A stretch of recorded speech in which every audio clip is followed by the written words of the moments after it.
मैं professor RC. बेरवा, associate professor philosophy. आज अपन जो है बी ए पार्ट सेकंड के पहले पेपर तर्कशास्त्र में भाषा से संबंधित चर्चा करेंगे। तर्कशास्त्र के अंतर्गत भाषा के कुछ मौलिक कार्य माने गए हैं जिनकी चर्चा अपन करेंगे। स्वाभाविक रूप से हम देखते हैं कि भाषा का कार्य जो है हमारे विचारों का आदान प्रदान करना होता है और इन विचारों को जो है एक स्थान से दूसरे स्थान, एक व्यक्ति से दूसरे व्यक्ति तक पहुंचाने का कार्य होता है। तो तर्कशास्त्र के अंतर्गत भाषा के संदर्भ में जो है मौलिक कार्यों की चर्चा की गई है। भाषा क्या है, भाषा के अंतर्गत इनका कार्य क्या है, इनके संदर्भ में अपन चर्चा करेंगे। भाषा इतना सूक्ष्म और जटिल साधन है कि इसके प्रयोगों की विविधता प्राय छिपी रहती है। कई अन्य स्थितियों के समान ही यह भी चीज़ों को अधिक सरल समझने की हमारी प्रवृत्ति से खतरा है। भाषा के उचित प्रयोगों का सीमित संकीर्ण दृष्टिकोण रखने वालों का सामान्य शिकायत उस तरीके से संबंधित है जिससे सामाजिक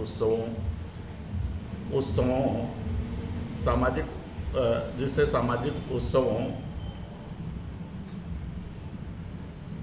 के समय शब्दों का दुरुपयोग किया जाता है। इतनी सी बात, इतनी अधिक गप, यही उनकी आलोचनाओं का सार है।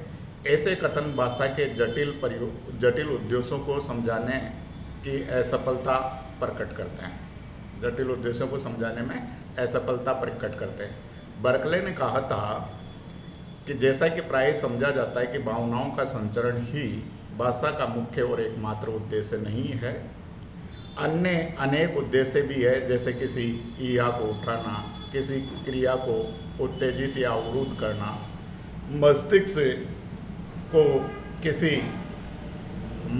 को किसी प्रवृत्ति में लगाना जिनमें भाषा केवल सहायक है। और जब हम इन उद्देश्यों के बिना भाषा के प्राप्त किया जा सकता है तो उसे छोड़ भी दिया जा सकता है। भाषा के 3 मौलिक कार्य है। भाषा क्या जो है 3 मौलिक कार्य माने गए हैं। पहला कार्य सूचनात्मक कार्य माना गया, दूसरा अभिव्यक्तात्मक कार्य माना गया और तीसरा निर्देशात्मक कार्य माने गए। इस प्रकार से भाषा के 3 मौलिक कार्य माने गए हैं। पहला सूचनात्मक कार्य, दूसरा अभिव्यक्तात्मक कार्य और तीसरा निर्देशात्मक कार्य। सबसे पहले हम सूचनात्मक कार्य की चर्चा करेंगे। सूचनात्मक कार्य से तात्पर्य क्या है? सूचना या समाचार देना। सूचना या समाचार देना तर्क वाक्यों को स्वीकार करने या निषेध करने में या युक्ति उपस्थित करने में प्रयुक्त भाषा का उद्देश्य सूचनात्मक होता है। इस संदर्भ में हम सूचना शब्द का प्रयोग अनुचित सूचना के अर्थ में भी करते हैं, जिसमें सत्य एवं असत्य तर्क वाक्यों और उचित एवं अनुचित युक्तियां होती है। सूचनात्मक निबंध का प्रयोग संसार की चर्चाओं और तदर्थ तर्क के लिए होता है। जिनका वर्णन हो रहा है वे कथित पदार्थ महत्वपूर्ण या महत्वहीन, सामान्य या विशिष्ट है, ये बात महत्व की नहीं है।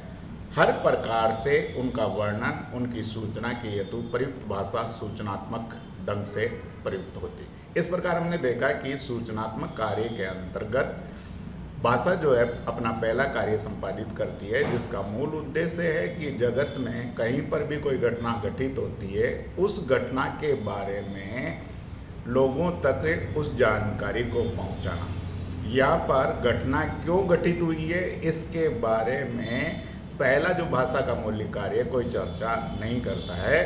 केवल घटना क्या हुई है, कोई भी देश में घटना घटित हो रही है, उसकी जानकारी हमें सूचनात्मक कार्य के द्वारा मिलती है। पहला कार्य जो है हमें सूचना देने का कार्य करता है, जिसके द्वारा जगत में जो भी घटना हो रही है, चाहे नए अनुसंधान हो रहे हैं, चाहे जो है महामारी फैल रही है या अन्य जो भी परिस्थितियाँ उत्पन्न हो रही है, वो पहले कार्य के द्वारा जगत के लोगों तक पहुँचाने का कार्य भाषा करती है।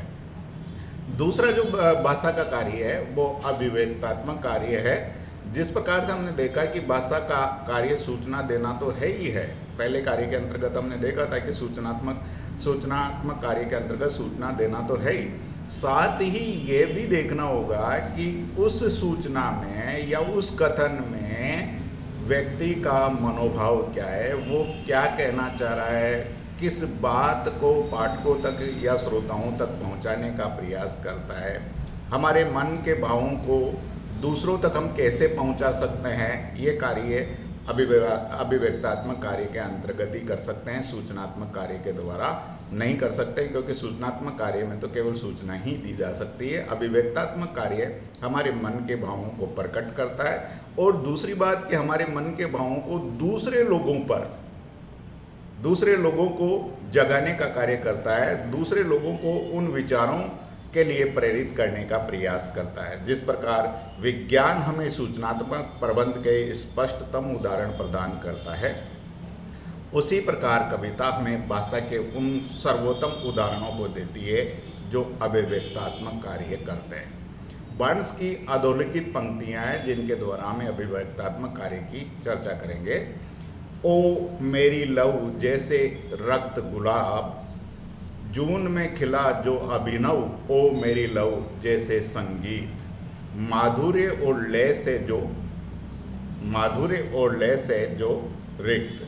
यहाँ कवि का उद्देश्य ज्ञान प्राप्त करना नहीं है, यहाँ कवि का जो उद्देश्य है इन भावनाओं या प्रवृत्तियों से है, ये विचारों को दूसरे लोगों तक पहुंचाने का है, दूसरे के मन में इन भावों को जागृत करने का है। ये पद्यांश किसी सूचना के हेतु नहीं, अपितु कवि द्वारा गहराई से अनुभूत संवेगों की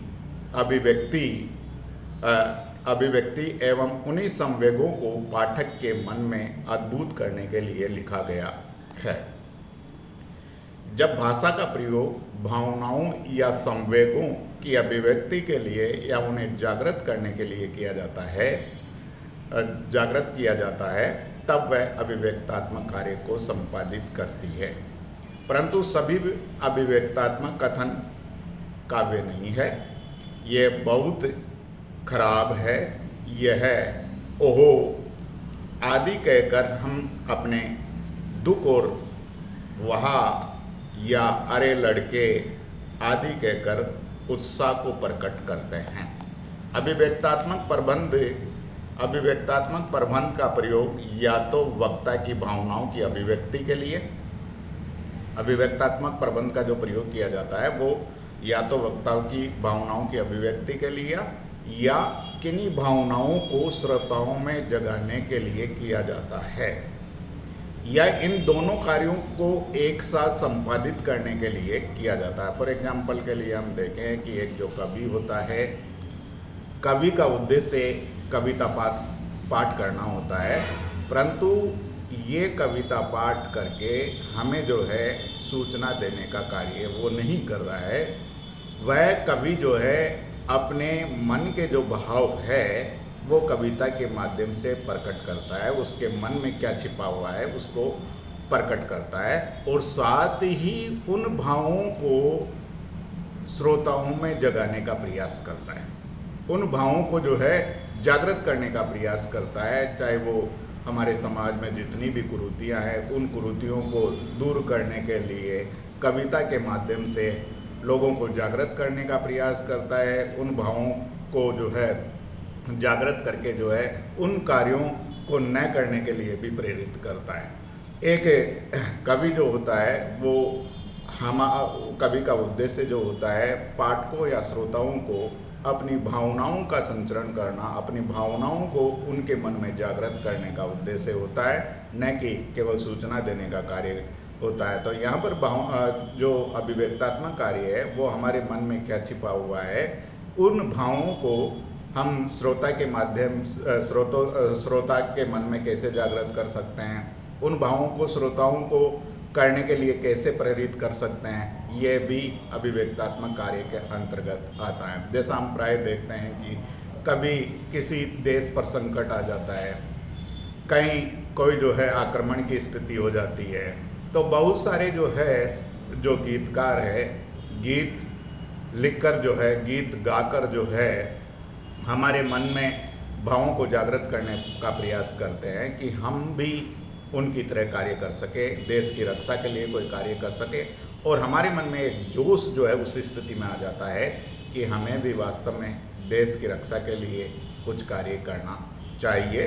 तो ये जो है गीतकार का या गायक कलाकार का या कवि का एक उद्देश्य होता है कि वो अपनी बात को दूसरों को कहना चाहता है और दूसरों से वो बात मनवाने का प्रयास भी करता है कि लोग जो है उसके भावों को सुनकर जो है उन भावों के अनुरूप जो है कार्य किस प्रकार से कर सकते हैं, वो भी कार्य जो है इसके अंतर्गत देखा जाता है। भाषा का जो तीसरा कार्य हमें देखने को मिलता है वो निर्देशात्मक कार्य है। निर्देशात्मक कार्य के अंतर्गत जो है हम किसी कार्य को करवाने के लिए आज्ञा और प्रार्थना शब्द का प्रयोग प्राय करते हैं। भाषा निर्देशात्मक कार्य तब करती है जब इसका प्रयोग किसी बाह्य कार्य को उकसाने या अवरुद्ध करने के लिए होता है। आज्ञा और प्रार्थना निर्देशात्मक प्रबंध के स्पष्टतम उदाहरण है।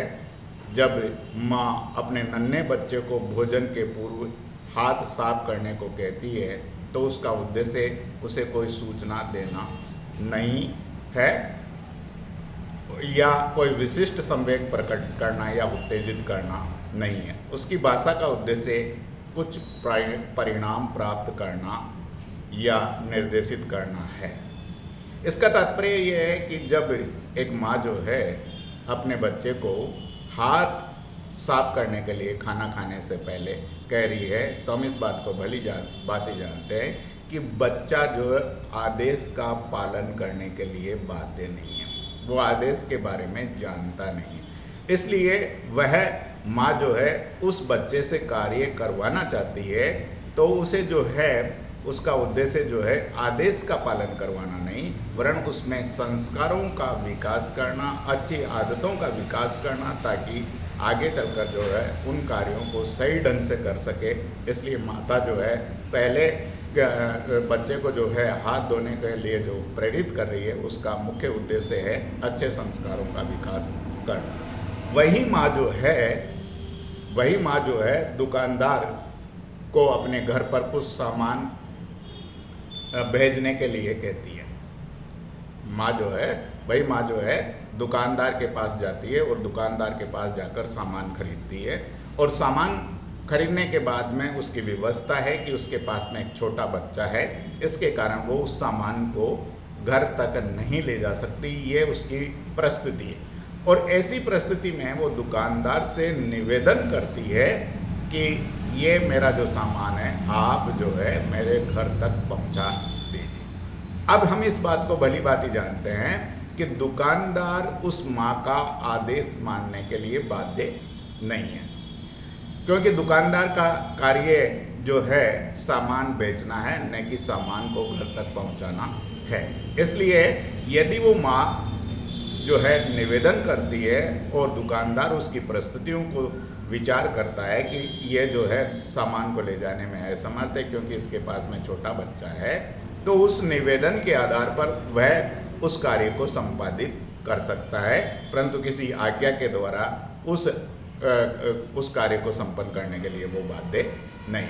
इस प्रकार हम देखते हैं कि किसी कार्य को जो है निर्देशात्मक कार्य के अंतर्गत जो हम आज्ञा देकर भी कार्य करवा सकते हैं और किसी को प्रार्थना के माध्यम से भी कार्य करने के लिए प्रेरित कर सकते हैं। आज्ञा और प्रार्थना में बहुत ही सूक्ष्म अंतर हमें देखने को मिलता है कि हम सामान्य रूप से देख रहे हैं कि यदि हम किसी कार्य को करवाना चाहते हैं और उसके लिए जो है आज्ञा शब्द का प्रयोग करते हैं तो अपने भावों में परिवर्तन करके तेज आवाज़ जो करके जो है हम किसी कार्य को करने के लिए किसी को आज्ञा दे सकते हैं।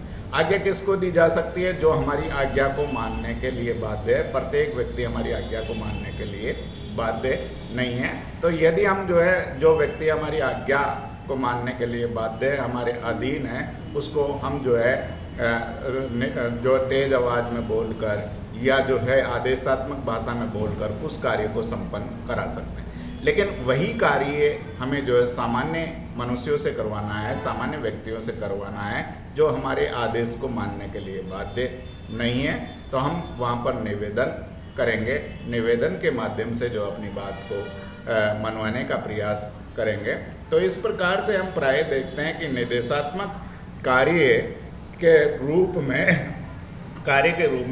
हम कार्य को प्रेरित करने या संपादन कराने के लिए निर्देशात्मक कार्य का प्रयोग करते हैं। प्रश्न पूछना सामान्यतः उत्तर की मांग करता है, इसलिए इसे भी निर्देशात्मक प्रबंध के रूप में वर्गीकृत किया जाता है।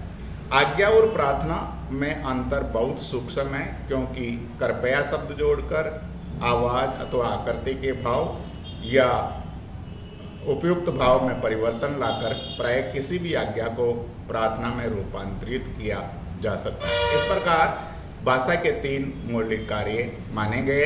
इन 3 मौलिक कार्यों के द्वारा विभिन्न कार्यों को संपादित किया जाता है। जैसा कि पहले कार्य के अंतर्गत जो है सूचना देने का कार्य किया गया।